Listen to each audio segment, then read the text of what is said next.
Salam mehriman onlar. İdi değilleşler. Tamam anlatılarımız lazım.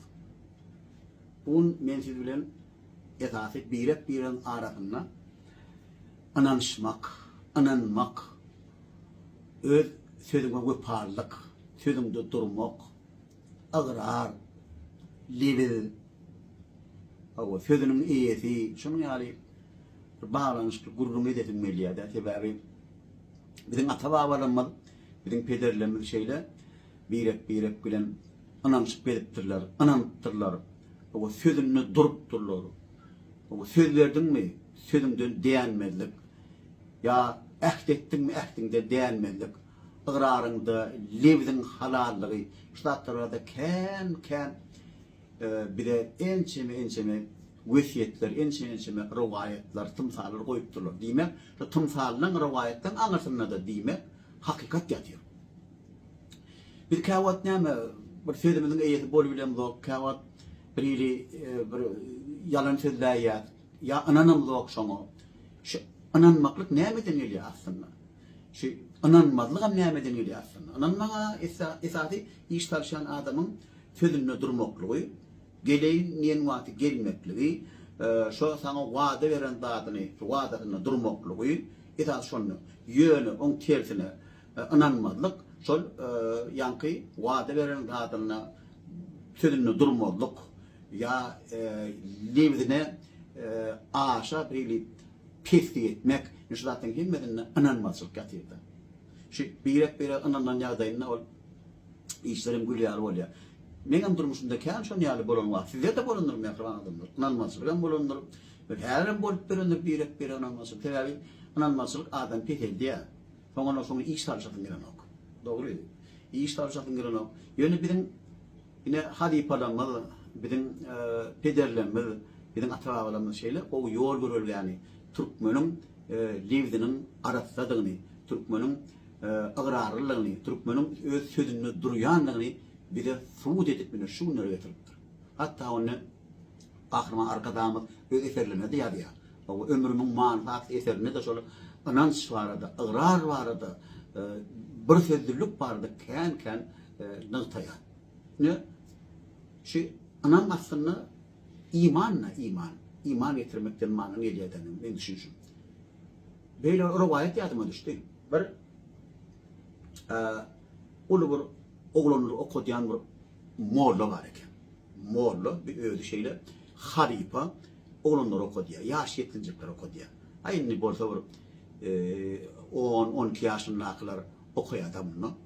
Təlim meriyaş olarak şu durmuşun kıyınçılıkları, durmuşun bir yolları var da, durmuşun bir duydan gelen vakaları var da, sonra ne geçmeli, ne bir başarıp çıkmalı vardı gururun meriyede. Çok okuyor soruları. Onun menli yaşı, geldi yaşı okuslarımın bana anamı bağım ya yok, şunu bağırlap göreyim ya da. Hani şu anan yan karşılar bana diye. Onun bir gün bunları alıp gidiyor. Yanında bir günlük yankı iyice işlerini alın diye, o sahip payını alın, yola düşüyor diye. Gidiyor onun meştanı, oğlun yankı, Moğol'un idine düşüp, yani Halipan idine düşüp gidiyor. Gidip bariyadır onun yolu düşlemeli oluyorlar. 5-6 saat duran sonra. Bir kuru ağacın aşağına kölüğüdü, yatıyorlar. Onun birazcık deyince alıyorlar, çay içiyorlar, oturuyorlar, iş arıyorlar. Ondan sonra hariyorlar. Onun birazcık yankı Halipa da bıraktılar, iş arıyor, yankı okuşlarım. Ondan sonra birden bir yarım saatten sonra yankı Halipa şey diye. Seyredin diye oğlanlar diye. Tüvürümü seyredin ana, yok kolumda seyredin. Bağın yok ortasına alma, erik ne mi diyeceğim varım şu an aşağı takımda düşürüm diye. Ondan o kusurun gelmiyor. İyi koy. Hani bu Kur'an bağa diye bunun yok ortasına diye alma da yok, erigem yok diye. Ne hile diyor bu? Moğoluma bir kirli süt yaptırıyor diye. Ayından şey diye onun Moğolum diye yok orada işte atıyor. Her şeylem yani gözüme vurunum kaya diye de onun sesini çıkarmıyor. Sonra bunun sonra yine yol yürüyorlar. Bir neçe gururun var ya Halifa'da İzlan'a kaydiyorlar. Vakit geçiyor aralıkta. Bunlar tutuyorlar. Yankı esası okullarını. Sonra yine bir teyze okulsan ya. Yine onun meşten okulsan Moğolum alıyor, Halifa alıyor da. Bunlar getir yankılar bağırlak görüyor yaşları. Hançlar bağırlak görüyor niye? Ferediye onun yankıya edil, gedilince diyorlar, yankı bağın aşağına yatıyorlar, kölüğüdü, deyince onun, birden yankı halipa şey diye, Fered'in oğlunlar, yok orada, alma var, erik var, ne mediysen var, meyve var, sonra kalkıp düşürüm diye yankı okuluşan gelmedik, doğurdan emmi oğlum, alma da var, erik ama yörün oğlunlar, aşağı kalkıp düşürülün deyip, yankı hemmedi, alma, yankı bağa tırmaşyalar, şolun gözüne alma, erik nar olup görüntü şu bağdaki, uğranmadı. Gelmedi, aşağı kalkıptır, düşüptür aşağı. Bir rivayet elbette. Yönü berde ne yatıyor? Berde şu Moğol'uma olan, halipa olan anam yatıyor. Anan yatıyor. Bir şu yüreğimizden, şu ananı bile bakın. Kariyerimiz, yani işe başlayacak olamında ne diyor? Hay, şu işimiz uğrumaz, ay şu işimiz uğruna varmaz. Yani yan bir fevdan başına var uyasın. Hay şu fevdadan men, şu uğurdan men, fevdan şu uğruna men yolum açılmaz. Deyip özümüz birliği iyilet ettiriyazda. Çünkü anam yok bizde, ananç yok bizde. Yani şulan bizim işimiz büyüktü ya. Şunun için bir ananmalı, esasat. Öz durmuşuna ananmalı.